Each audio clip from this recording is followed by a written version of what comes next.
Hello बच्चों, आज हम पढ़ेंगे प्रकाश का अपवर्तन भाग 3। इसको अच्छी तरीके से समझने के लिए बच्चे इससे पहले का वीडियो जो है ज़रूर देख लें। अब हम लेंस स्टार्ट करने जा रहे हैं।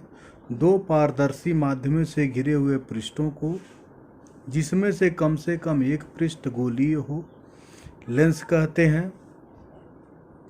लेंस निम्न दो प्रकार के होते हैं, उत्तल लेंस और अवतल लेंस।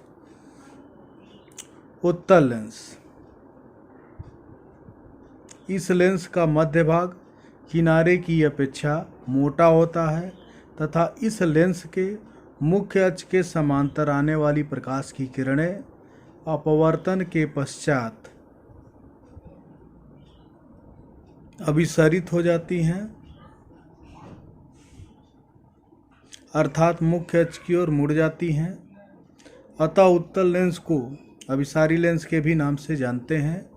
उत्तल लेंस निम्न 3 प्रकार के होते हैं। पहला हमारा होता है उभय अवतल लेंस, दूसरा जो है समतल उत्तल लेंस और तीसरा हमारा अवतल उत्तल लेंस। ठीक है बच्चों, अब इसके बाद हम पढ़ने जा रहे हैं अवतल लेंस।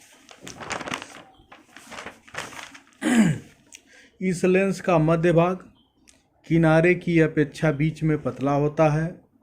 इस लेंस का मध्य भाग किनारे की अपेक्षा बीच में पतला होता है तथा इस लेंस के मुख्य अक्ष के समांतर आने वाली प्रकाश की किरणें अपवर्तन के पश्चात अपसरित हो जाती हैं, अर्थात यह लेंस जो है मुख्य अक्ष के समांतर आने वाली प्रकाश की किरणों को अपवर्तन के पश्चात अपसरित कर देता है।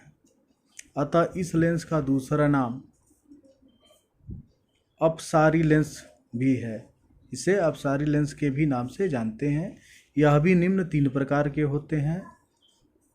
अभय उत्तल लेंस अर्थात द्वि अवतल लेंस, समतल अवतल लेंस, उत्तल अवतल लेंस। ठीक है बच्चों, अब देखिए चित्र में हमने दिखाया है कि अभिसारी और अपसारी प्रकृति क्या होती है।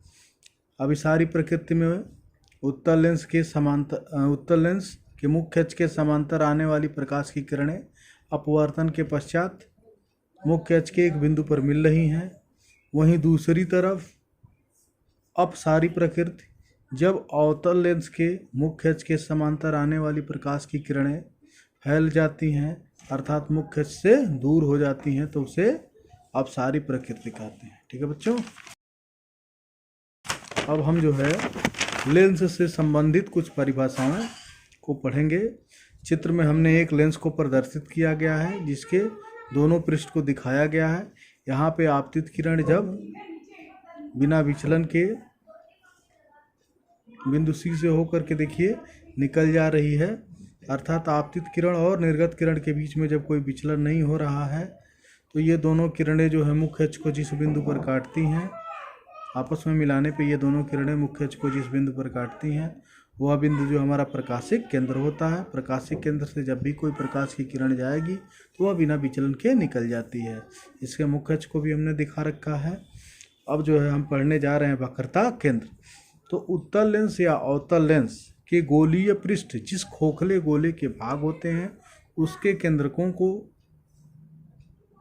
लेंस के पृष्ठों के वक्रता केंद्र के नाम से जानते हैं तथा इसे C1 व C2 द्वारा प्रदर्शित किया जाता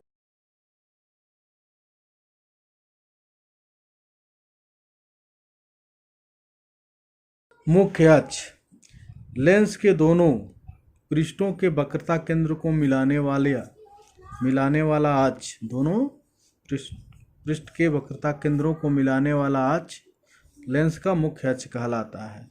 द्वारक लेंस के अर्धवृत्ताकार सिरों के व्यास को लेंस के अर्धवृत्ताकार सिरों के व्यास को, जैसा कि चित्र में दिखाया गया है, AB द्वारा प्रदर्शित करते हैं। लेंस के अर्धवृत्ताकार सिरों के व्यास को द्वारक कहते हैं, जैसा कि चित्र में AB द्वारा दिखाया गया है। प्रकाशिक केंद्र लेंस के मुख्य अक्ष पर स्थित वह बिंदु, लेंस के मुख्य अक्ष पर स्थित वह बिंदु जिससे होकर जाने वाली प्रकाश की किरणें बिना विचलन के निकल जाती हैं, प्रकाशिक केंद्र कहते हैं। ठीक है बच्चों, प्रकाशिक केंद्र को C द्वारा प्रदर्शित करते हैं, यहाँ प्रकाशिक केंद्र कहते हैं। ठीक है बच्चों, प्रकाशिक केंद्र को C द्वारा प्रदर्शित करते हैं। यहाँ इससे संबंधित कुछ विशेष बातें, यदि लेंस के दोनों पृष्ठों की वक्रता त्रिज्याएं बराबर होती हैं तो प्रकाशिक केंद्र लेंस के मध्य में स्थित होता है। समतल उत्तल या समतल अवतल लेंस का प्रकाशिक केंद्र गोलीय पृष्ठ के मध्य में स्थित होता है और अवतल उत्तल लेंस या उत्तल अवतल लेंस के प्रकाशिक केंद्र लेंस के बाहर होते हैं। मुख्य फोकस, लेंस के मुख्य फोकस, लेंस के दो पृष्ठ होने के कारण लेंस के दो फोकस होते हैं। इन्हें क्रमशः प्रथम फोकस F1 व द्वितीय फोकस F2 कहते हैं। अब हम प्रथम फोकस F1 पढ़ने जा रहे हैं।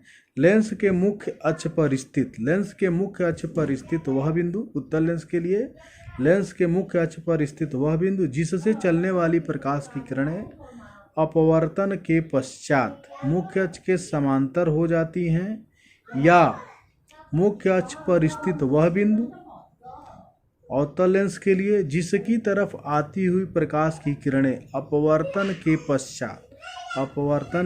पश्चात मुख्य अक्ष के समांतर हो जाती हैं।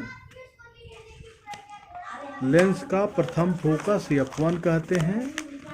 लेंस का प्रथम फोकस F1 कहते हैं, जैसा कि हमने किरण आरेख में दिखा रखा है। देखिए, उत्तल लेंस में जब F1 से प्रकाश की किरणें चल रही हैं तो अपवर्तन के पश्चात जो है मुख्य अक्ष के समांतर हो जा रही हैं, अतः यह जो है उत्तल लेंस का प्रथम फोकस F1 है। इसी प्रकार अवतल लेंस के बिंदु F1 की तरफ प्रकाश की किरणें जा रही हैं, जहां अपवर्तन के पश्चात ये किरणें मुख्य अक्ष के समांतर हो जाती हैं, अतः F1 जो है वह जो है अवतल दर्पण का प्रथम फोकस है। द्वितीय फोकस, लेंस के मुख्य अक्ष के समांतर आने वाली प्रकाश की किरणें अपवर्तन के पश्चात मुख्य अक्ष के जिस बिंदु पर मिलते हैं उत्तल लेंस में, या जिस बिंदु से आती हुई प्रतीत होती है, अवतल लेंस के द्वितीय फोकस F2 कहते हैं। अपवर्तन के पश्चात मुख्य अक्ष के जिस बिंदु पर मिलते हैं उत्तल लेंस में, या जिस बिंदु से आती हुई प्रतीत होती है, अवतल लेंस के द्वितीय फोकस F2 कहते हैं। जैसा कि हम चित्र में देख पा रहे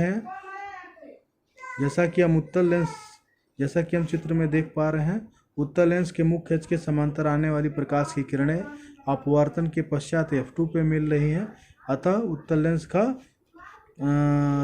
यह जो है वह द्वितीय फोकस है। इसी तरीके से अवतल लेंस के मुख्य अक्ष के समांतर आने वाली प्रकाश की किरणें ऐसा रही है।